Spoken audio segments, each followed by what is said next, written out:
Some great shows to Mystic Lake Amphitheater. 311 and Dirty Heads will be there July 11th. Five Finger Death Punch August 18th. And Slayer September 4th. Get complete details on all of our upcoming shows on the concert page, KFAN.com. Keyword calendar. When Trampled by Turtles are at Mystic Lake, you wake me up.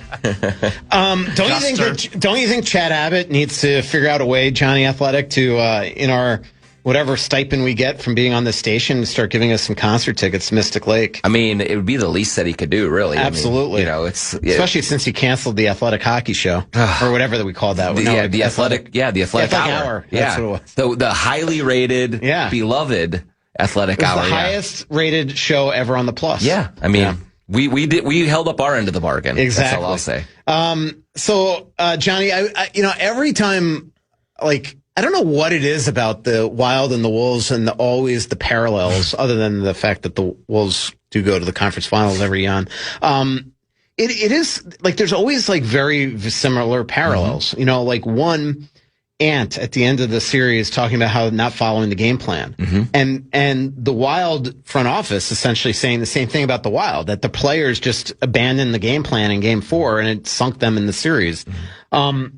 What do you think that is about professional athletes that sometimes there's always a template that's set that could show you that they could be successful, and yet they just seem to stray away from it and freelance? Yeah, I think that in the case of the Timberwolves, I can't speak for the Wild, but with the Wolves, they have so many guys who are so individually talented that I think that they all believe in themselves to an incredible degree.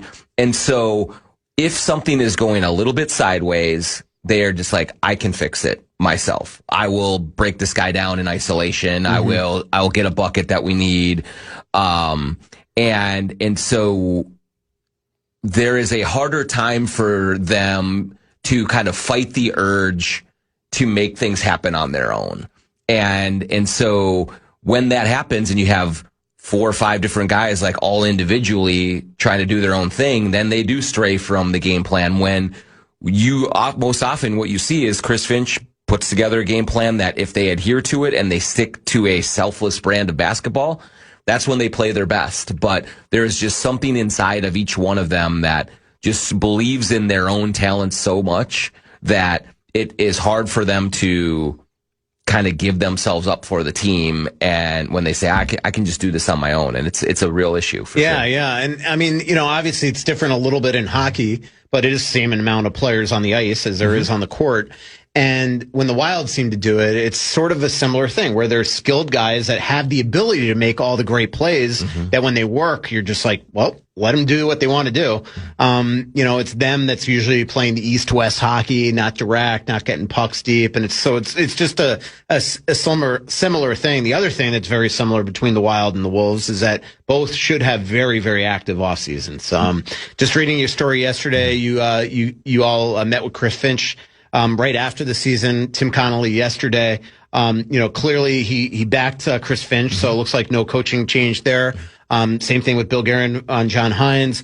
But this is going to be an active offseason where they've got to make some moves. Maybe Julius Randle on his way out. Obviously, we've read all year about Giannis. You've talked about Kyrie Irving.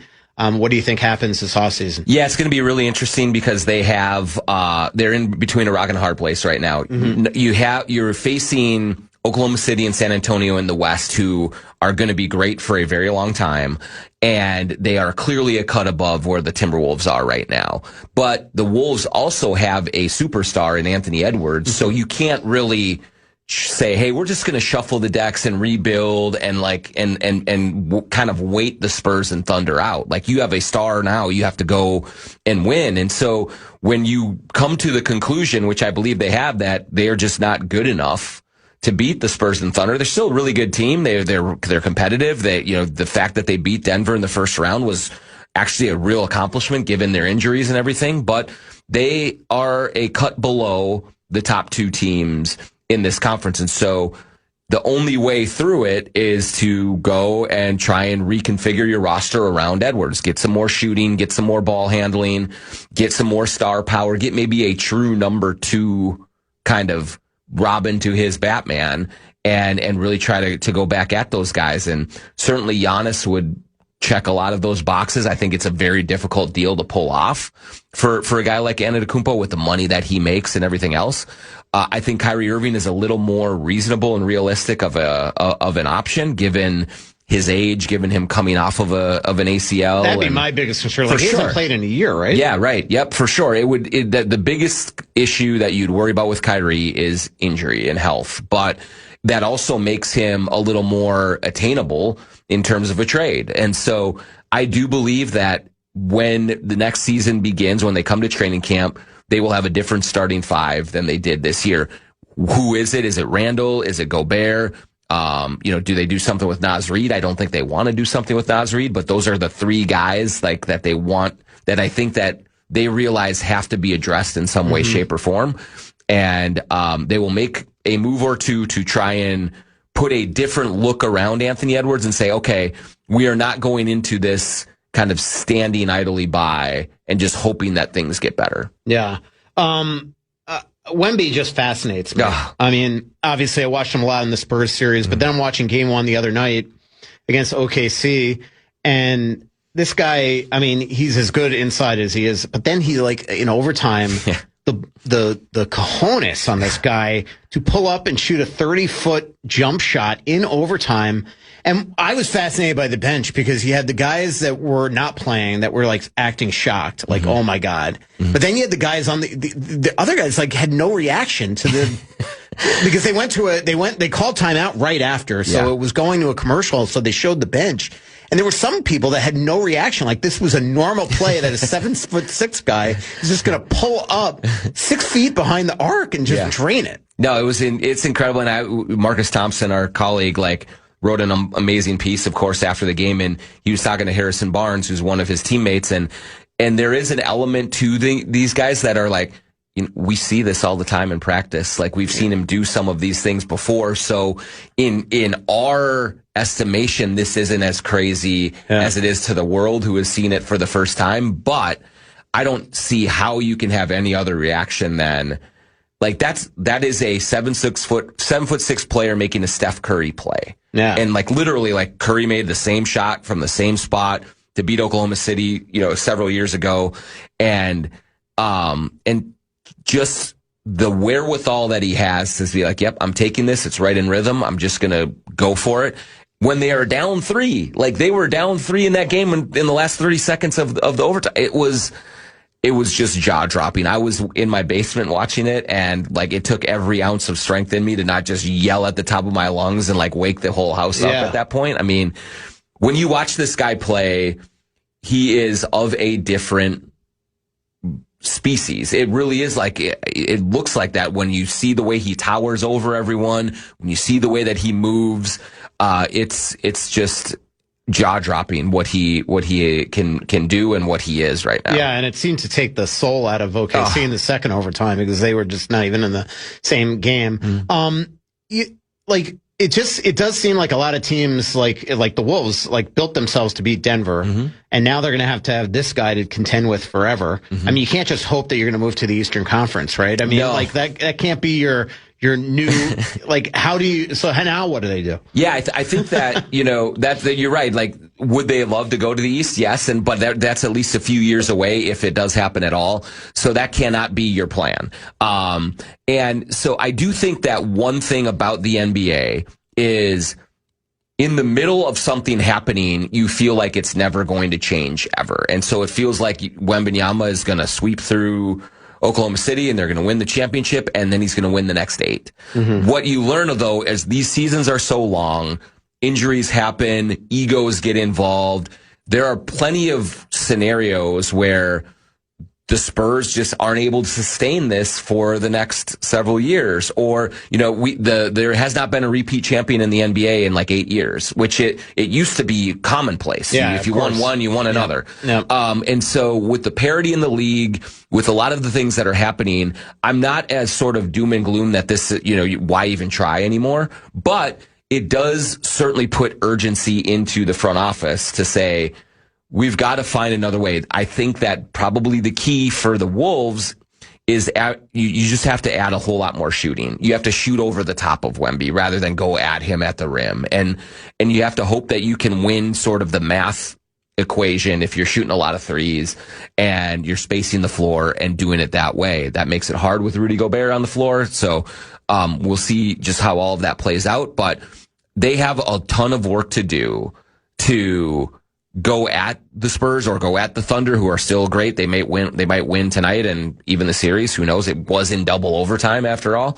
But the nature of the league is that these teams get chewed up and spit out quickly over the course of the years. And so the dynamics could change within a year or two dramatically. And there might be another team that you're looking at that you have to figure out. And it's a good point. I mean, it's not like, it's not like Kobe and LeBron won championship after championship after championship. And I remember when I covered Shaq and D Wade in the early 2000s in Florida, I thought they were going to win forever. Yep. And they won one. Right after I left, by the way. It was funny because I covered Stan Van Gundy, and I think he left after that year, and then they won the next year. If I remember correctly. Yep, that's right. And then, but I mean, Michael could have won forever. Sure. And, but it's it's just a different age because the collective bargaining agreement does force teams to break up quicker.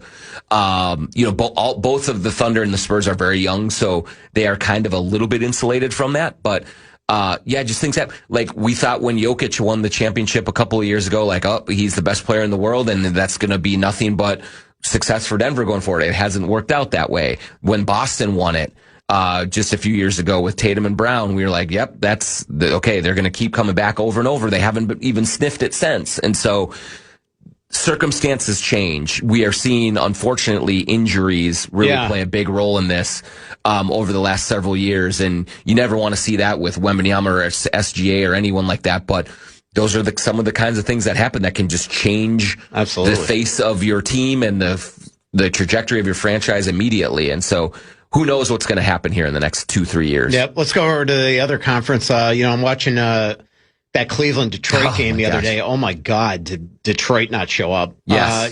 But then last night I thought it was going to be a repeat of Game 7 in that series. I mean, the Knicks are getting destroyed.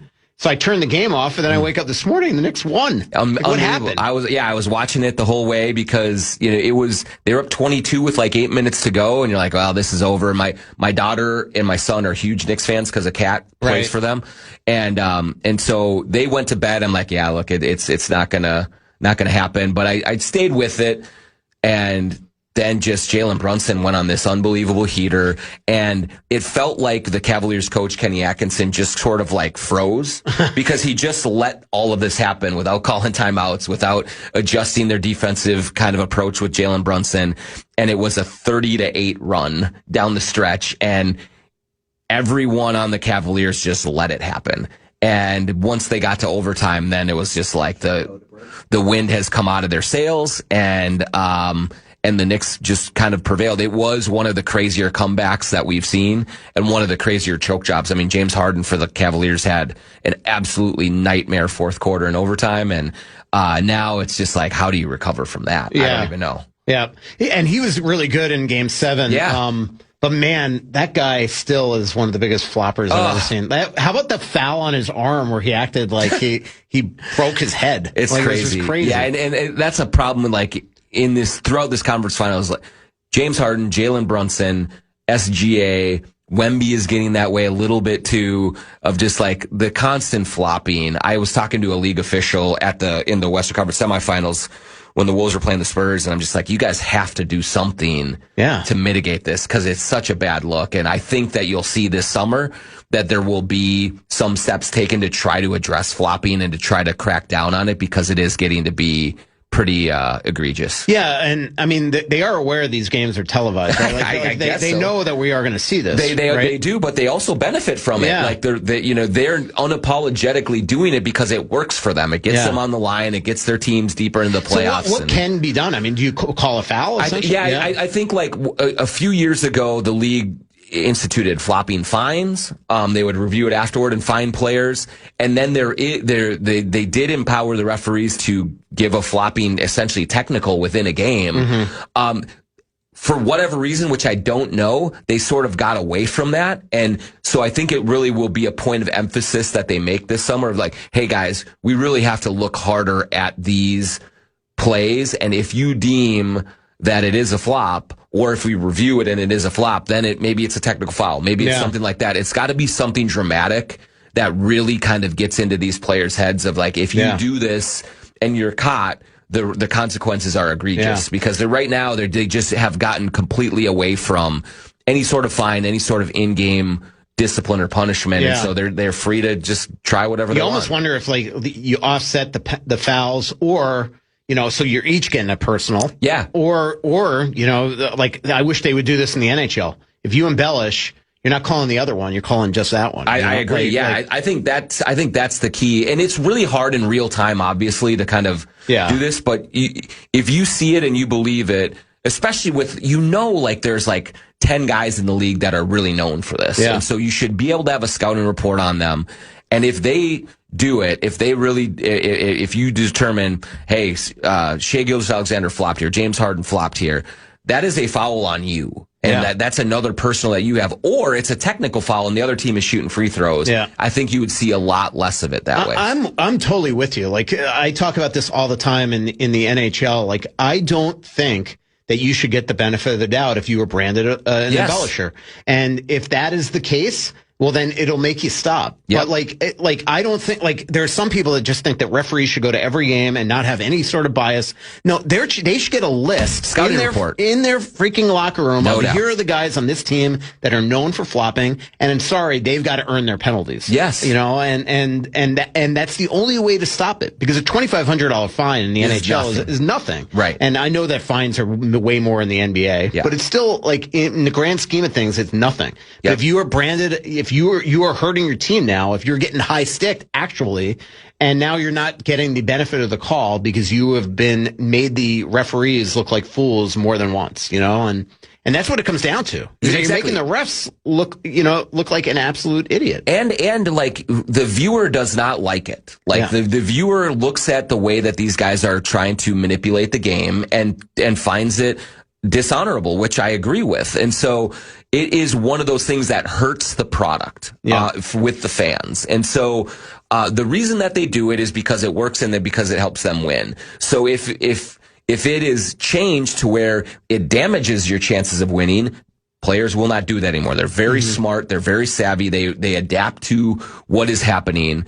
And so it is on the league to send the message that we are not allowing this. And not only are we not allowing this, but this may actually reduce your chances of winning the game if you are caught doing it. And so that is the hammer that they have. Okay. When we come back, I want to talk to you about Ant. I want to talk to you about Cat.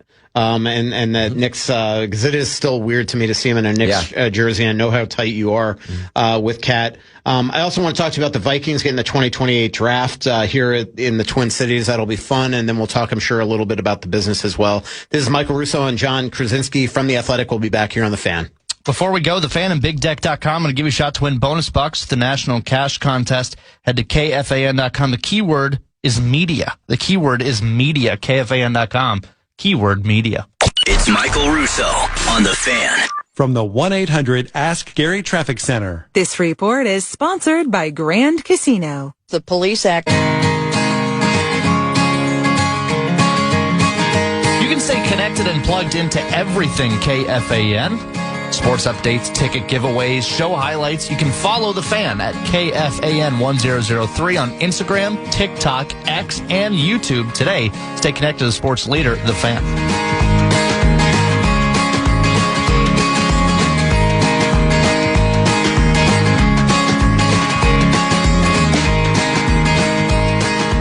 Michael Russo from The Athletic back here on The Fan, joined by my partner in crime at The Athletic, John Krasinski, who is an Athletic advertisement today. That's right. You got the Branded Bills hat, and then you got The Athletic, one of our Christmas This is like gifts. One of the old ones. Yeah, this I know. is like maybe the second or third one we ever got. Was it black at some point? I think so, yeah. Okay, it's kind of faded to a gray now. Which actually, I think it looks much better. It was like too black, if I remember. It was like, really like needed to be grayed down. Yes. And the great Athletic, we thank our friends at Branded Bills, who every time we come to the studio, we have like a new box waiting for us of just stuff that they are just graciously making. It's amazing. And I always my friends and even Barrero's where's my hat? Yeah. Like, I'm sorry, like we just got him, and I give them out as much as I can when they're generous enough to give it to us, and it could use another box, I would say, because everyone wants these things. So. Hopefully that they don't think we're asking for no. But you want to hear something really funny? So I'm at the Olympics, and Steve Ginsburg, who's the head honcho at the Athletic, he's sitting next to me at a practice, and I'm wearing an Athletic hat, and he goes, when do we give out those hats? And I'm like, I'm like, is this going to be the end of my career when I tell him that?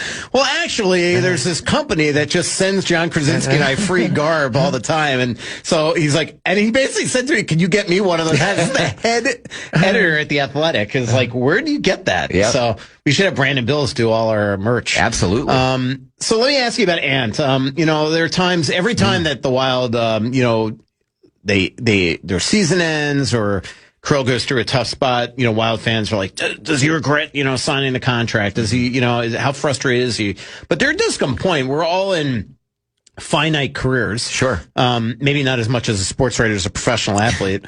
And I know he's still a young guy, but there just comes a point, as far as the Wills have gone the last couple of years by going to the conference final a couple of years, it gives you that taste of wanting to be at the end. Like, when does he become somebody that just is like supremely frustrated with the way that these seasons are ending, particularly this one? Yeah, I think that, that is, to me, the argument for the Rudy Gobert trade that they made. Like,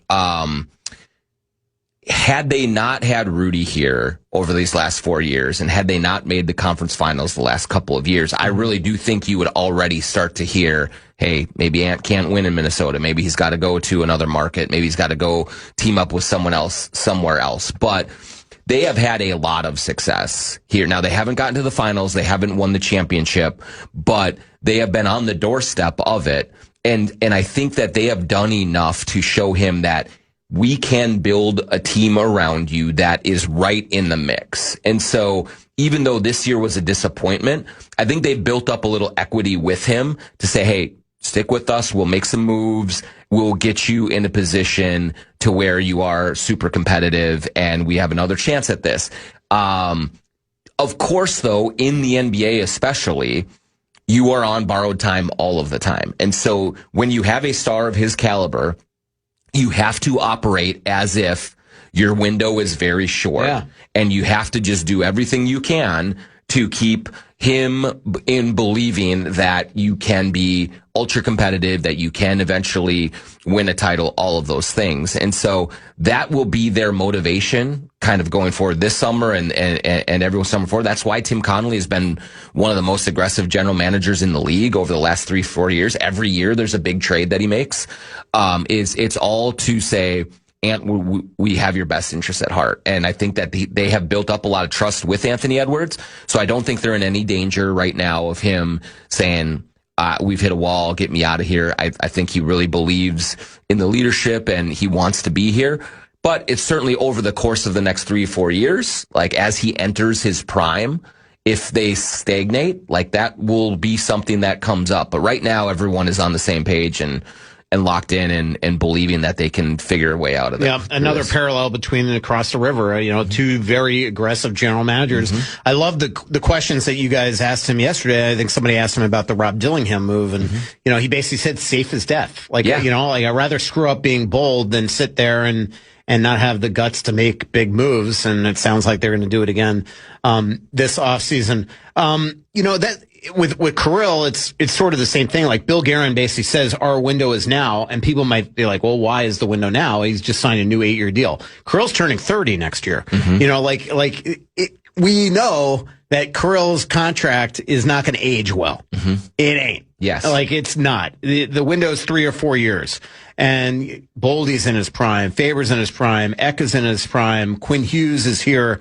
And Quinn just seems to me to almost sound like he has the same sort of influence on our organization already as Ant does to the Wolves. I mean, does Connolly sit there and does he sit there and talk with Ant and discuss potential moves and have that trust and faith with a guy that is the franchise player? Yeah, I mean, so I think the way that their relationship is, they are very kind of transparent with each other. They have a lot of conversation. One thing so far at this point in Ant's career, he has avoided being the guy that says, do this or do that, even though he could. Like, he could say, hey, I want Giannis, go make it happen. And the Wolves would probably respond to that and say, all right, we'll do everything that we can to do it. But what Anthony Edwards doesn't want to do right now is alienate his teammates that he has. And like he is a really good leader for this team because he gasses up Jaden McDaniels and Naz Reid and Rudy, and everyone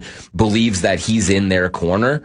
And so it really helps him to be a vocal leader in that locker room. And he does not want to be viewed as a guy who is kind of going behind their backs and saying, hey, Tim, man, Io doesn't cut it. Like, let's let him go and go get someone else. And I'm not saying he believes that at all. He doesn't. But so far in his young career, he has not exerted any influence on team building, on moves that would happen or not. Will that change as the years go on? It's possible, but they have not done that to that point yet. Interesting. Julius Randle, I got to see him behind the scenes at a couple Wild games. He has a relationship with Quinn. Obviously tough go here down the stretch. What do you think happens with him? Yeah, we'll see. I mean, I will say this about Julius Randle, like one of my favorite guys I've ever covered, like incredible, like human being, great family guy, takes all of this very seriously. Really cares about, doing a good job and wants to be in Minnesota. So, but he didn't play well in the Spurs series. He was really, really struggled. And so given what you saw on tape in that series is like missed assignments defensively, really struggled shooting. Some of the effort plays were wanting with him. And so, I do think that it's a real possibility that he moves on somewhere else. It's not guaranteed, but I do think when you look at that, Julius Randle, Rudy Gobert, Naz Reid front court, one of those three is going to have to go to kind of make room for Johan Berenger and also to kind of give something to get something in return. And I would say that if in the end, Julius is the one to go, that would not surprise me. We'll have to see how it all plays out, but it's really unfortunate the way that it ended because I think he was really important the last couple of years for helping bridge like the Cat era to the new era.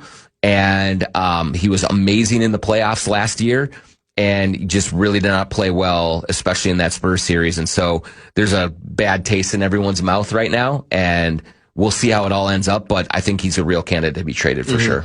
Let's go back to the East and talk about my New York Knickerbockers. I grew up a big Knicks fan. Yeah. One of my best friends is one of their announcers, Alan Hahn on ESPN. Oh, awesome, dude. Yeah, he's the best. Former hockey writer. And I know that has a lot of respect for Cat. And I know that Cat, you mentioned that Julius is one of the most favorite players that you've ever covered. I know that Cat certainly is. We've read your incredible work on Cat. Coming to the soccer game, we know what type of heart he has after, as you alluded in that story too, what he did for our old podcast producer. How much do you still keep in touch with them? And do you have any thoughts on maybe or any plans in the works about maybe going out there and covering some of this? We text regularly and kind of keep in touch with each other. And I'm certainly in our household. He carries a special place. My kids both have Towns jerseys and they wear Knicks pants and like they watch the games and they cheer for him, and we'll send video messages from them to him, and he really enjoys it. And so it's a very cool kind of little thing for my kids to have with him. And so like I'm hoping the best for him. He's kind of received a lot of scrutiny over the years, some of it really unfair in my estimation. And so for him to have these moments to play so well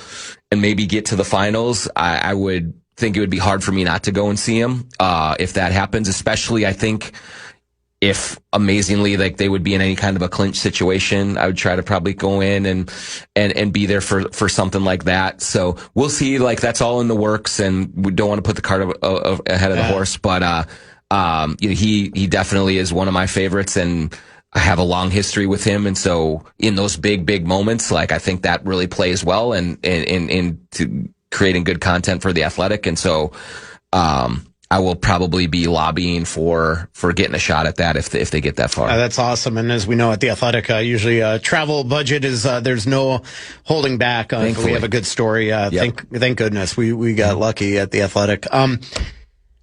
So the Vikings, let's just turn our attention to them, and then we could also talk about them after the final break of the show.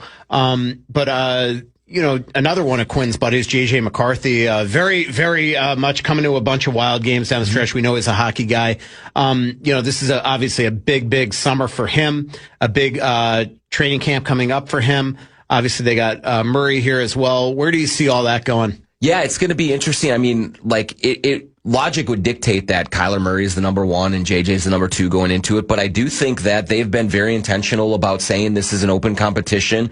I think it's one to motivate JJ McCarthy to keep going, but it's also to motivate Kyler Murray. If you don't come in here with the right attitude, with the right work ethic, with the right production level, we have a former 10th overall pick that we still are really like that will get a shot too. And so I do think that there's going to be, at some point in the upcoming season, whether it's right away or in the middle of the season, I think J.J. McCarthy will get another chance to play for the Vikings.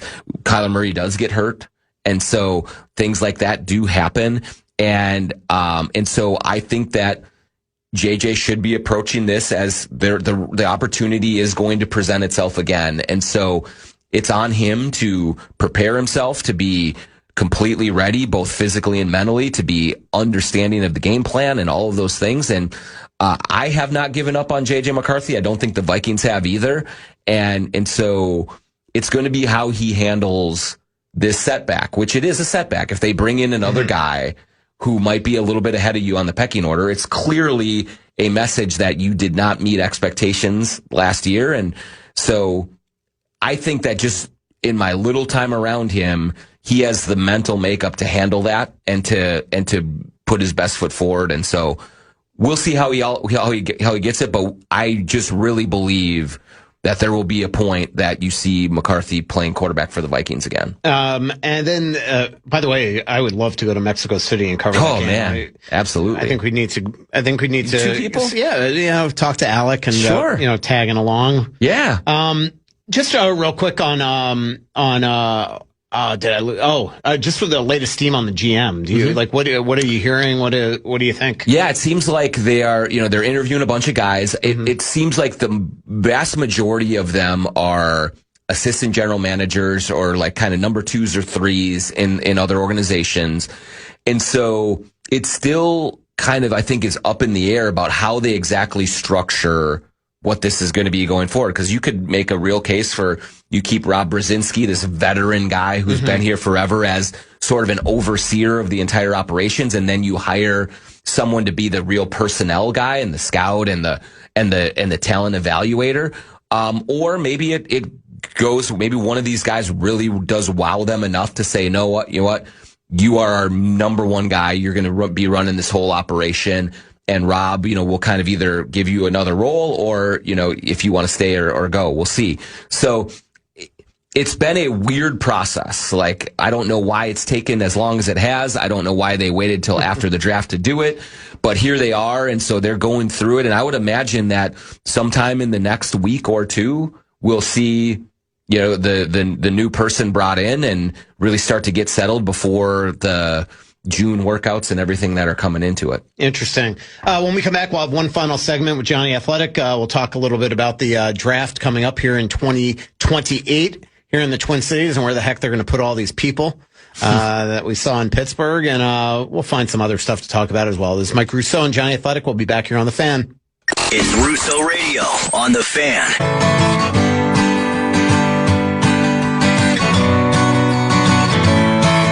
Segment of the show. Michael Russo and John Krasinski here in studio on The Fan. I'm actually coming back for Barrero at 3:15. You were on the other day with him. How's he doing?